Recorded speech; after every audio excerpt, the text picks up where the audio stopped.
સ્વાગત છે આપનું મધુરા ફૂડ ચેનલ પર।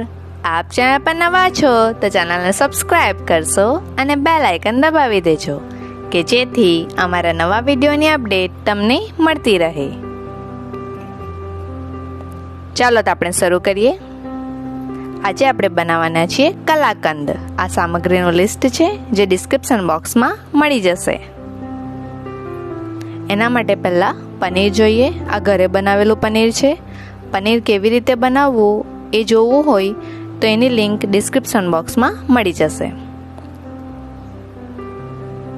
આ ગાયના દૂધમાંથી બનાવેલું પનીર છે, એને મેસરથી મેશ કરી લઈશું।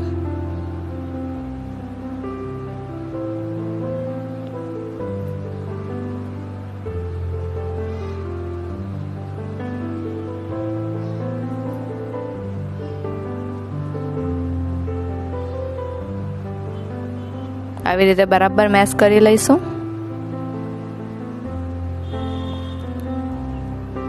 હવે એક કઢાઈમાં 250 ml દૂધ લીધું છે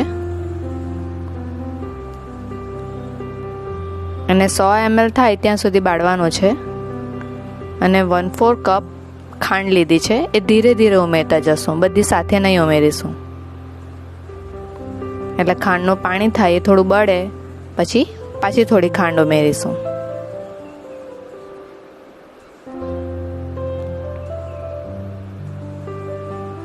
આવી રીતે હલાવતા જ રહીશું, પાછી થોડી ખાંડ ઉમેરીશું।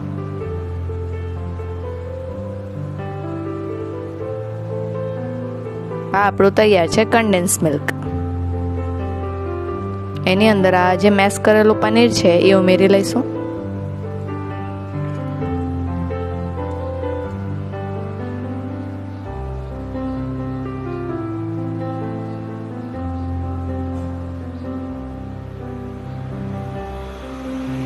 એલચી પાવડર અડધી ચમચી, મિક્સ કરી લઈએ।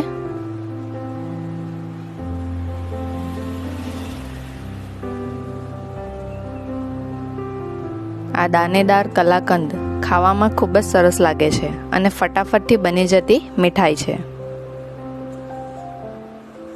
બનાવવાની જ એક કલા છે એટલે એનું નામ છે કલાકંદ।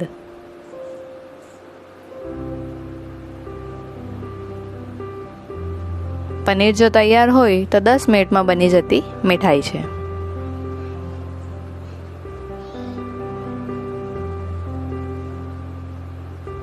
એને સેટ કરવા માટે એક ટીનમાં રાખી દઈશું।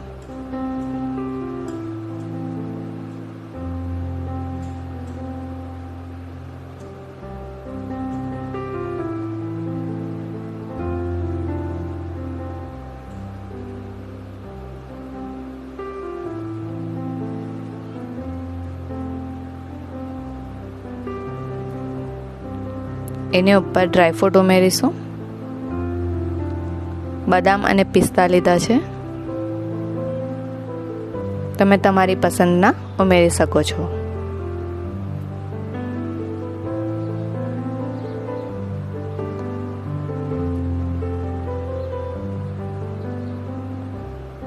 એને 3 કલાક માટે ફ્રીઝમાં રાખ્યું હતું। આ 3 કલાક પછી એના કાપા કરીએ છીએ। જો ફ્રીઝમાં ન રાખવું હોય તો આખી નાઈટ આપણે બહાર રાખી શકીએ છીએ તો એ ઠરી જશે।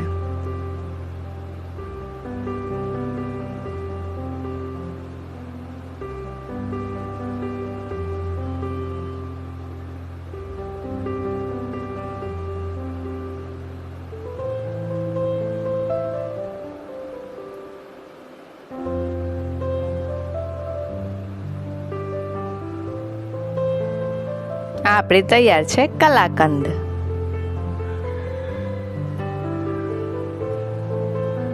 મોંમાં પાણી આવી ગયું ને? આ તોડીને બતાવું છું, એકદમ મસ્ત દાણેદાર છે।